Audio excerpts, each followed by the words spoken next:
होते हैं, मौका सिंपल में लिखें 100% पास हो सकते हैं। बड़े ये सिंपल में लिखे ना जो 100%, लेकिन इनकी आदत ये होती है कि बड़े लंबे लंबे जुमले लिखते हैं। जब लंबे लंबे जुमले लिखते हैं ना, ये गलतियां करते हैं और गलतियां करते हैं तो फेल हो जाते हैं। हालांकि इन लोगों में ये एबिलिटी है, ये टैलेंट है, और आज से मेजॉरिटी इस चीज का शिकार है।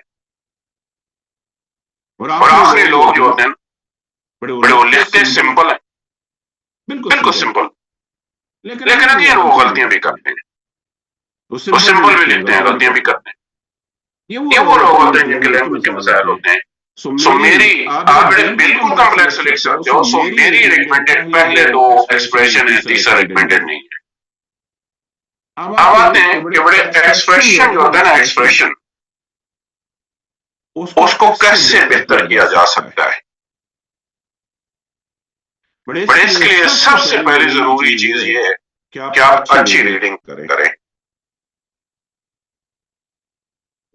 आप जब आपने बड़े रीडिंग करनी है ना, सिर्फ रीडिंग में बड़े नॉलेज गेन नहीं करना है, बल्कि आप दोनों पे भी आपने फोकस करना है। थोड़ा सा फोकस कर। जब आप रीडिंग करते हैं बड़े जुमलों के ना स्ट्रक्चर आप माइंड के अंदर ऑटोमेटिकली स्ट्रक्चर डेवलप होने शुरू हो जाते हैं ऑटोमेटिकली। तो ये वो किताबें हैं जिनको एक दिन या 2 दिन में आपने नहीं खत्म करना, बल्कि आपने बड़े इन किताबों को पढ़ने और इन किताबों को ना डाइजेस्ट करने की कोशिश बड़ी दो एक बड़े अनपॉपुलर एसे बाय बर्नार्ड रसल।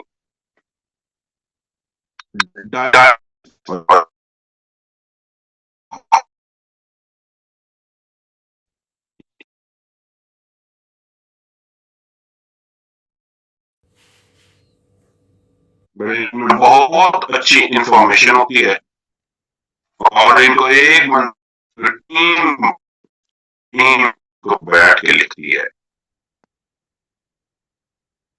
आप बड़े अपनी वोकैबुलरी पे काम करो। वोकैबुलरी क्या होती है? मसला आज बड़े आपने एक चीज पढ़ी है ना, हो सकता है 10 अल्फाज ना हो, बड़े उसमें भी आपने सिलेक्शन करनी है। कुछ अल्फाज ऐसे होते हैं जिनको हम रैंडम यूजेज वर्ड करते हैं कि वो लफ्ज आज आया महीने बाद दोबारा आएगा। ये आपने हैबिट नहीं बनानी कि एक लफ्ज आज देखे आज ही डिक्शनरी में देखो, नहीं, आज भी आया है, बड़े कल भी आया है, अगले दिन भी आया है। मतलब एक लफ्ज बार बार अगर आपके सामने आ रहा है ना, बार बार आपके सामने आ रहा है, आप उस लफ्ज को देखो। आज भी आया है, कल भी आया है। जरूरी नहीं है कि इंग्लिश में पाकिस्तान आप बड़े हमने एक रजिस्टर बनाओ, वो लफ्ज लिखो, उसके सिनोनिम्स लिखो, उसके एंटोनिम्स लिखो, और जरूर बड़े आप उसको राइटिंग के अंदर यूज करो। जरूर आप उसको अपनी राइटिंग में यूज करो। और टू मैक्सिमम राइटिंग प्रैक्टिस, आपने ज्यादा से ज्यादा लिखने की प्रैक्टिस करनी है। आप जितनी ज्यादा लिखने की प्रैक्टिस करेंगे उतनी ज्यादा आपकी राइटिंग के अंदर मेच्योरिटी भी आएगी, उतना ज्यादा आपका एक्सप्रेशन भी बेहतर होगा। ये 3 काम करेंगे ना तो इस जरिए से बेहतर हो जाएगा। अब यहां तक बड़े अगर आपका सवाल है किसी का तो आप जरा क्वेश्चन करें। यहां तक अगर किसी को सवाल है कोई तो रमीसा बताएं। सर आपके लिए आपने जो टॉपिक्स बताए वो कौन से हैं, कब बताए थे आपने? Education, democracy, social equity.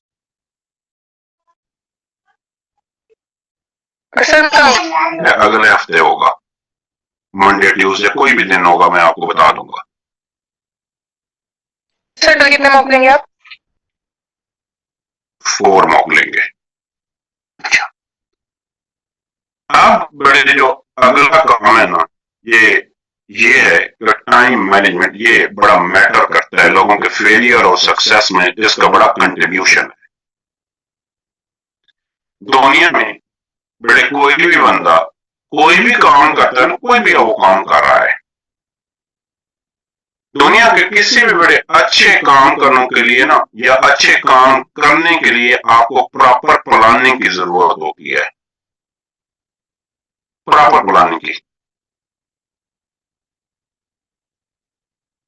आप बेटे 23 मार्च या 14 ऑफ अगस्त को भी देखो ना, तो उसके पीछे भी पूरी की पूरी बेटे प्लानिंग की जाती है, पूरी प्लानिंग की जाती है। सो ऐसे राइटिंग जो है ये क्रिएटिव प्रोसेस है, इसकी बेटे आपकी प्लानिंग भी बहुत अच्छी होनी चाहिए और इसकी प्रैक्टिस भी बहुत अच्छी होनी चाहिए।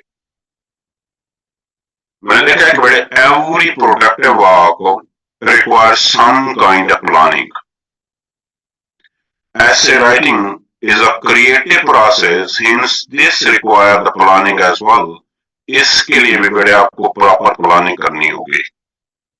A good essay writer plan it into the following stages। एक अच्छा राइटर बेटे इन स्टेजेस पे इसकी प्लानिंग करता है। सबसे पहली चीज है बेटे सिलेक्शन ऑफ टॉपिक्स। आपके 5 मिनट जो है ना वो सिलेक्शन ऑफ टॉपिक पे लगाने हैं आपने। मैं बताता हूँ कैसे। देन होते बड़े प्री राइटिंग स्टेज, ये वो स्टेज होती है इसमें आपने अपनी आउटलाइन बनी हो प्री राइटिंग स्टेज में और लिखना होता है।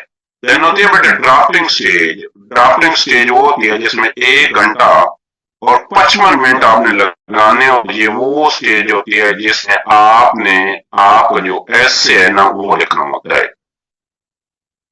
या बेटे 45 मिनटों 15 मिनट रहते हो तो आप कोशिश करके आपका ऐसे जो है ना उसको आप एंड कर दें। इसको बड़े हम पोस्ट ड्राफ्टिंग बोलते हैं। हर बार में बड़े 15 से 20 मिनट आप पोस्ट ड्राफ्टिंग स्टेज पे लगाएंगे।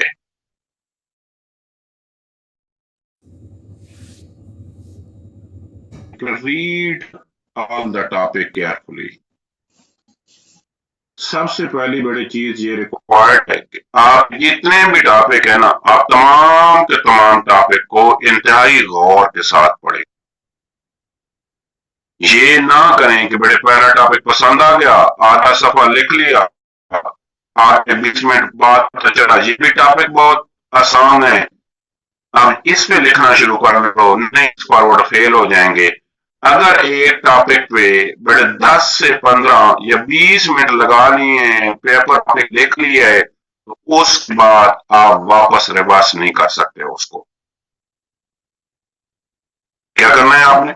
सबसे पहली चीज बड़े रिक्वायर्ड ये है कि read all the topic carefully, कि आप तमाम के तमाम टॉपिक्स को इंतहाई गौर के साथ पढ़ें। दूसरी बात है बेटे अंडरस्टैंडिंग ऑफ द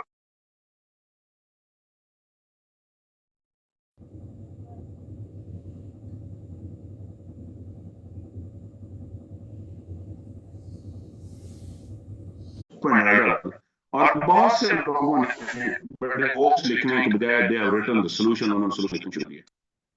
सॉल्यूशन और चीज है, चीज ये और है।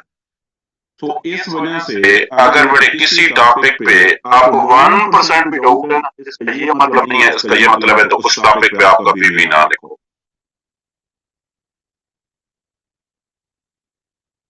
अब होता ये है कि एक टॉपिक बहुत अच्छा आता होता है, एक इतना अच्छा नहीं आता होता।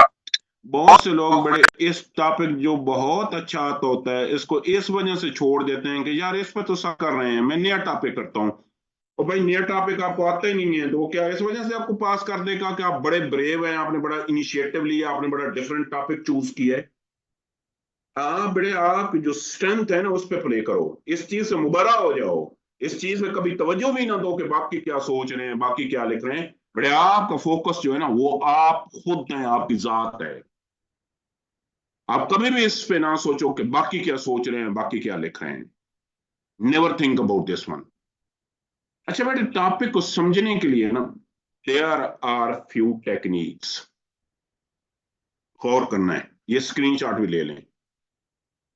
बड़े पहले कुछ टॉपिक तो ऐसे होते हैं they are very very simple, वो बड़े आसान से टॉपिक होते हैं, उनमें कोई कंफ्यूजन ही नहीं होती। पहली प्रायोरिटी तो ये है कि ऐसे टॉपिक लिखें जैसे कि बड़े देख लो pros and cons of globalisation, बड़ा आसान सा है कि ग्लोबलाइजेशन के पहले इंट्रोडक्शन लिखोगे, देन ग्लोबलाइजेशन का प्रोज लिखोगे, देन कॉन्स लिखोगे। या ये टॉपिक है कि people have become overly dependent on technology, open topic है बेटे, बड़ा आसान सा है। आर्गुमेंटेटिव भी बन सकता है, एक्सपोजिटरी भी बन सकता है। सिंपल एक ही मतलब है कि लोग जो है वो टेक्नोलॉजी पे ज्यादा डिपेंडेंट है। मतलब मैंने कोई चीज लिखनी होती है तो मैं बार बार अपने स्पेलिंग देख रहे होते हैं, स्टूडेंट स्पेलिंग्स देख रहे होते हैं। आपने बड़े किसी चीज को खाना मंगवाना है तो आप बजाय ये कि आप खुद वॉक करके आप टेक्नोलॉजी के जरिए किसी ऐप के जरिए ऑर्डर दे देंगे। डॉक्टर जो है बड़े वो आपकी इन्वेस्टिगेशन या मशीनों के साथ ज्यादा इन्वेस्टिगेशन करेगा। इवन डॉक्टर आपकी जो हम कुछ लिखते हैं तो वो मशीनों से लिखना शुरू कर लिए। हम वक्त के साथ साथ बेटे टेक्नोलॉजी पे ओवर डिपेंडेंट हो गए हैं और हमारी अपनी स्किल्स जो है ना वो कम होनी शुरू हो गई। सो सिंपल टॉपिक में तो आपको किसी भी किस्म की कोई कंफ्यूजन नहीं होगी। अब इसके साथ बड़े हमारे जो दूसरे टॉपिक होते हैं ना, they are known as a complex topic. इसमें हमेशा बड़े दो थीम होंगे। इसमें एक थीम जो होगा वो मेजर होगा और दूसरा थीम जो होगा वो माइनर होगा। कभी बड़े इसको एंड से क्लब करेंगे, कभी एंड से नहीं। मसलन आप क्या समझते हैं, बड़े टॉपिक हमारा है democracy and illiteracy can not move together. आप क्या समझते हैं कि बड़े हमारा फोकस जो है या मेजर थीम जो है वो क्या डेमोक्रेसी है या इलिटरेसी है?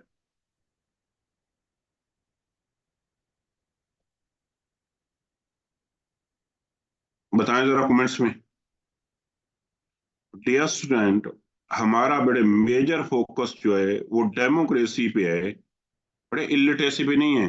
अच्छा इसी तरीके से, अच्छा एक मिनट मैं बताता हूँ। इसी तरीके से जब बड़े जो नॉन असेंशियल हेडिंग होती है ना, वो ये नहीं होगी how to improve the illiteracy, वो मेजर थीम पे होगी। वो होगी how to improve the democracy.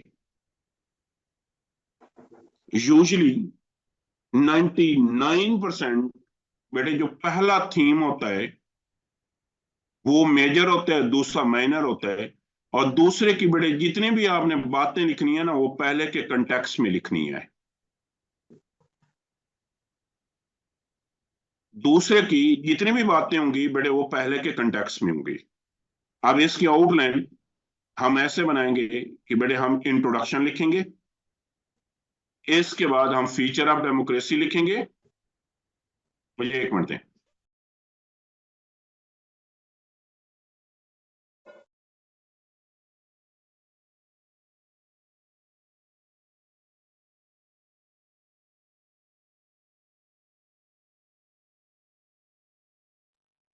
अच्छा आप लिखेंगे कि हाउ इलिटरेसी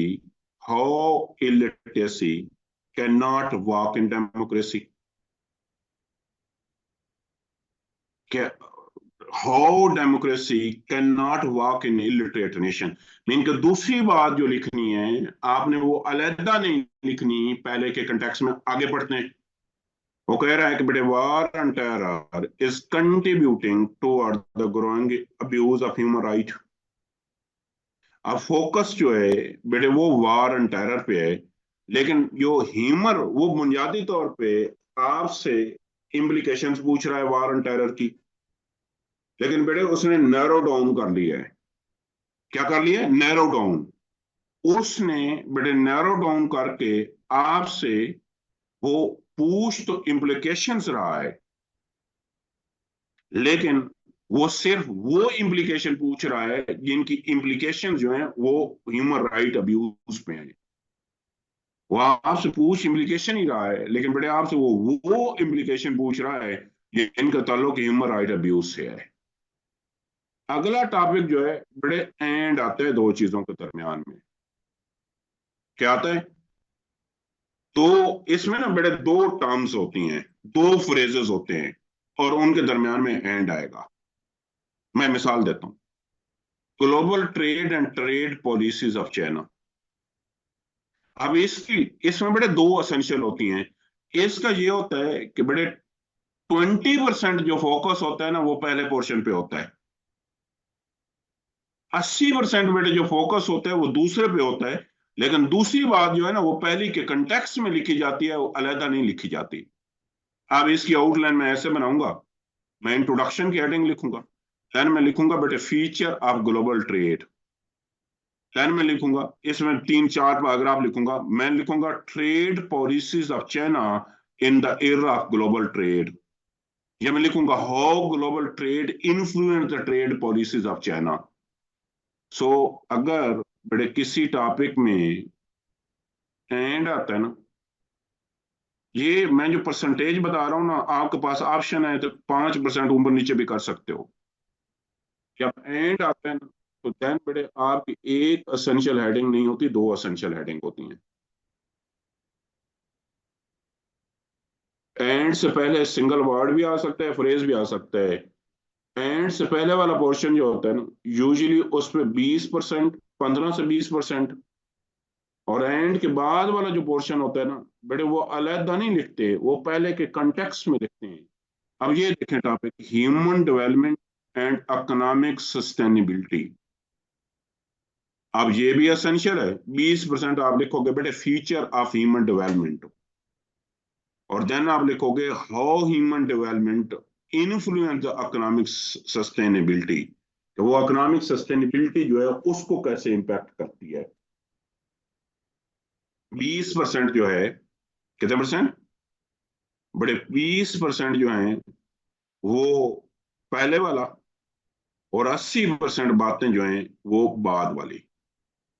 अच्छा, इसी तरीके से बड़े कभी ना आपके टॉपिक में कॉलन या डैश आती है। कॉलन या डैश का मतलब बड़े फॉर एग्जांपल होता है, अगर कॉलन या डैश आ जाती है ना, तो देन बड़े 10% कॉलन से पहले वाले पोर्शन पे और 90% कॉलन के बाद वाले पोर्शन पे। अब फॉर एग्जांपल बड़े वो पूछ रहा है Pakistan informal economy the way forward, introduction लिखोगे, देन बेटे लिखोगे कि करेक्टरिस्टिक या फीचर ऑफ इनफॉर्मल इकोनॉमी, और 90% बेटे मैं एसेंशियल की बात कर रहा हूं, आप साथ नॉन एसेंशियल भी लिख सकते हो, कॉजेस कंसिक्वेंसेस भी।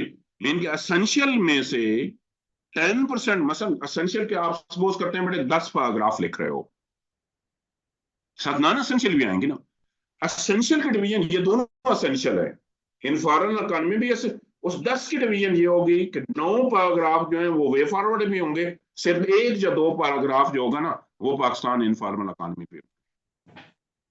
एक और को देखते हैं, promoting tourism in Pakistan opportunities and challenge. पहला पोर्शन जो है अगेन बड़े इस पे 10%, और 90% जो है बड़े बाद वाला पोर्शन जो है उस पर लिखोगे। इधर देखें IMF बेल आउट, 10% इस पे आप लिखोगे evidences of IMF bail out, और 90% जो होगा वो जो आपका स्टांस होगा उस पे, और साथ अपोनेंट के भी। मैं बड़े ये जो डिवीजन कर रहा हूं ये एसेंशियल की कर रहा हूं।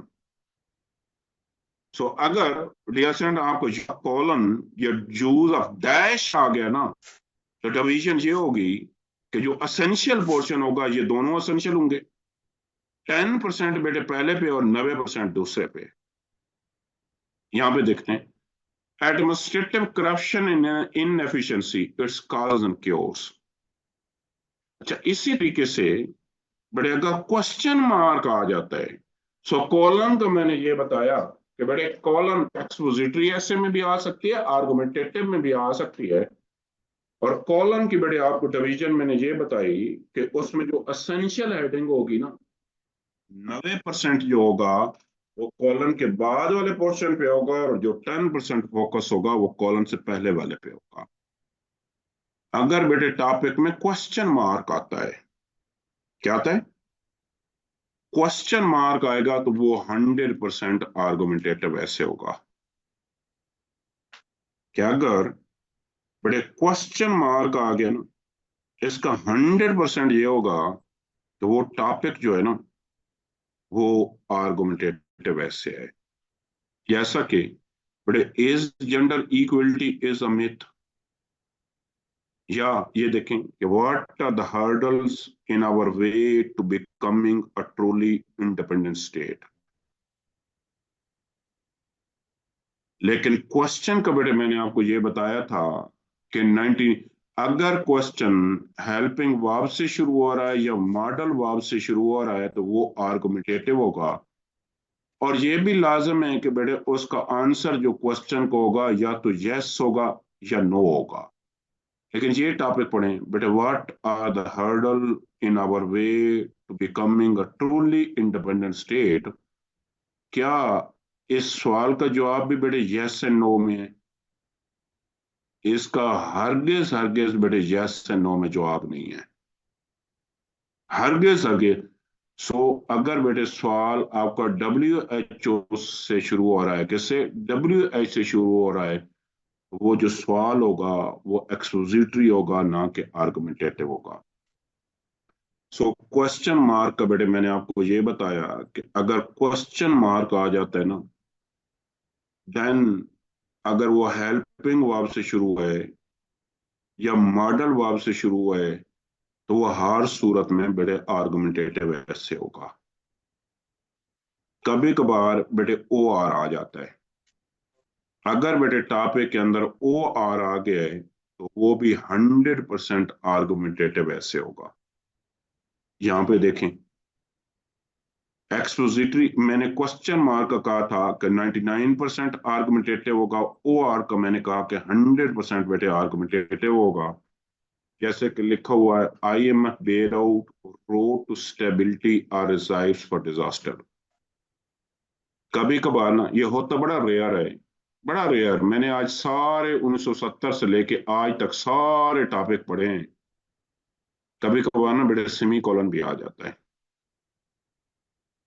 अगर बेटे सेमी कॉलन आता है ना, तो 10% असेंशियल में सेमी कॉलन से पहले आएगा, ये 5%। और 90% जो होगा ना, वो सेमी कॉलन के बाद होगा। मिसाल लेते हैं, बड़े क्वेश्चन ये है कि more and more international military engagement by United Nation. उन्होंने पहले ना आपको एक स्टेटमेंट दे दी है, is the world moving toward the peace. अब मैंने बड़े कल आपको ये बताया था कि आर्गुमेंटेटिव ऐसे की हमेशा 4 हेडिंग बनती है। एक इंट्रोडक्शन की, एक आपके स्टांस की, एक अपोनेंट के स्टांस की। लेकिन अगर बड़े उस आर्गुमेंटेटिव ऐसे में कॉलन आई हुई है या सेमी कॉलन आया हुआ है, फिर 4 हेडिंग नहीं बनाएंगे, 5 हेडिंग बनाएंगे। इंट्रोडक्शन के फौरन बाद आप एक हेडिंग दोगे जो कि सेमी कॉलन या कॉलन से पीछे वाला पोर्शन जो होगा ना, उसको थोड़ा सा एक्सप्लेन करोगे। जैसे कि मिसाल के तौर पे लेते हैं, मुझे कौन बताएगा जी? मुझे बताएगी जी फरवा। फरवा अनम्यूट करो। अस्सलाम वालेकुम सर। ये टॉपिक है फरवा आपका, बड़े मोर and more international military engage. अब इसकी जो 5 हेडिंग बनाओगे बेटे, कौन कौन सी? पहली तो इंट्रो आ गई, आगे एक हेडिंग क्या बनाओगे? सर उसके बाद हम बनाएंगे कि more and more international engagement में इसकी इससे रेलेवेंट कुछ बताएंगे। अच्छा, क्या ज्यादा बेहतर है आप बेटे एक पैराग्राफ लिख देना, evidences of more and more military engagement. जी सर। उसके बाद पहले बेटे आपका स्टांस आएगा, फिर अपोनेंट का जी सर, स्टांस फिर आएगा। अपोनेंट का चांस आएगा एंड देन कंक्लूजन। ठीक। अच्छा, इसी तरीके से ये अगला देखें, एक्सपेंडिंग इंफॉर्मेशन टेक्नोलॉजी सेमीकोलन। इसमें भी यही करोगे बेटे, एक इंट्रोडक्शन लिखोगे, देन एविडेंसेस लिखोगे कि आप how this is expanding, then आपका स्टांस, देन अपोनेंट का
एक ही ना बंद कर दिया करो।